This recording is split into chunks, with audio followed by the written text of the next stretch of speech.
Welcome to Tom Time, episode 21. My name is Tom Pfennig. I'm the CEO of Transforming.Legal and Gold AI. Today's topic, AI in handcuffs. What can be done, what should be done, and what will be done.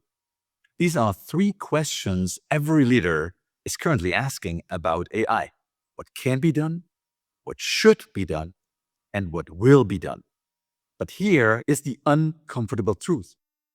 Those three answers are no longer the same because AI can already do much more than many organizations are willing to admit.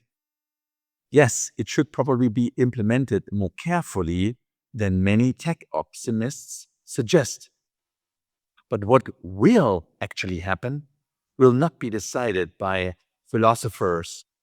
It will be decided by markets, fear, regulation, competition, and by you leaders who are either brave enough to act or those who are afraid to move. Welcome again to today's Tom Time with a very important topic: what can be done, what will be done, and what should be done in AI. First, what can be done? Well, AI can write, analyze, summarize, translate, code, research, draft, prepare, review, train, support, and automate processes that once required entire teams. And this is no longer science fiction. This is not about replacing one task only. It is about compressing entire workflows. What took 3 people 3 days can now be done by one person in 30 minutes. That is actually a real shock to many. Yes, AI is intelligent. However, yes, organizations are often inefficient.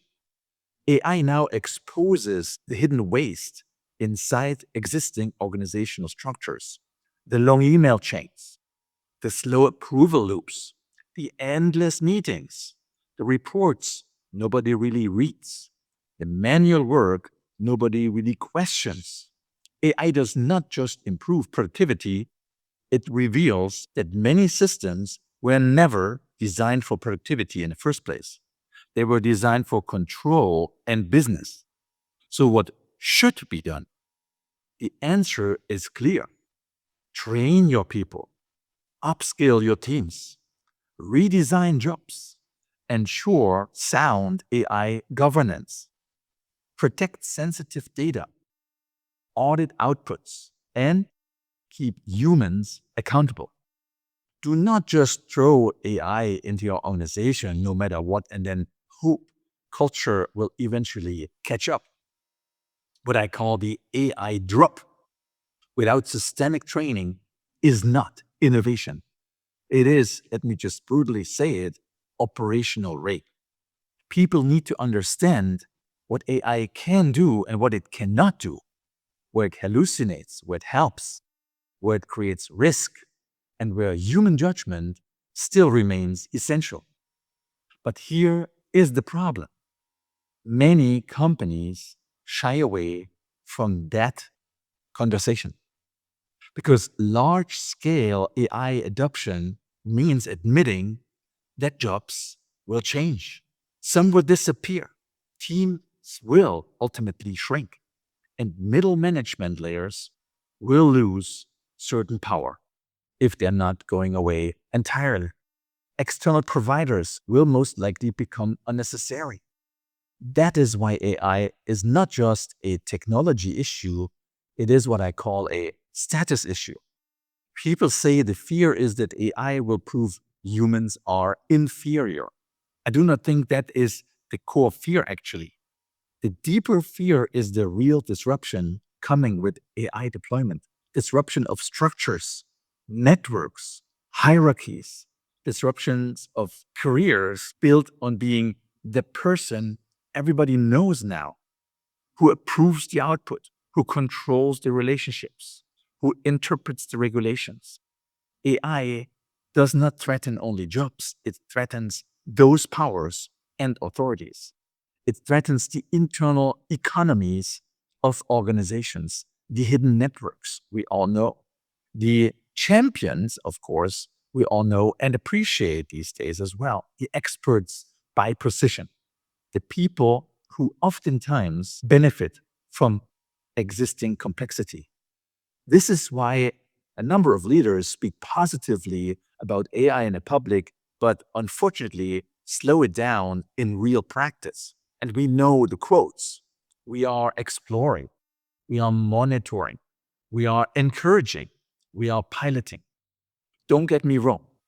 Those are reasonable starting points, and I appreciate each and every initiative. But oftentimes, unfortunately, those statements represent fear dressed up as AI governance. And now we even see calls to slow down, pause, regulate, restrict, or stop the deployment of the most powerful AI models recently by Anthropic. And yes, there are real risks, security risks, the risk of misinformation, legal and ethical risks, of course, employment risks. But let's be honest, some are also about protecting existing business models from being destroyed quite quickly. And here is the paradox. The same organizations that demand innovation often fear its consequences, the consequences of real innovation. They want AI to make them more efficient, but not so efficient that the organizational chart becomes really questionable. They want productivity gains, but not a really, really intense workforce discussion. And many want transformation, but without the discomfort that comes with it. To me, this is not transformation. That is actually an illusion. So, what will be done? Here is my prediction. AI adoption will not wait for universal comfort because it will never arrive. It will move from the edges inward, however. Individuals in your organization already use it quietly. Teams use it unofficially. Competitors will use it even more aggressively. And then everybody's clients will expect it. Boards will truly demand it with proof behind it.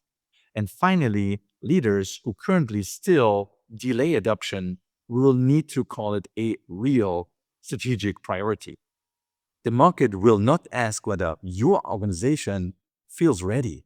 It will ask whether and why your competitors are faster, cheaper, better informed, and more responsive.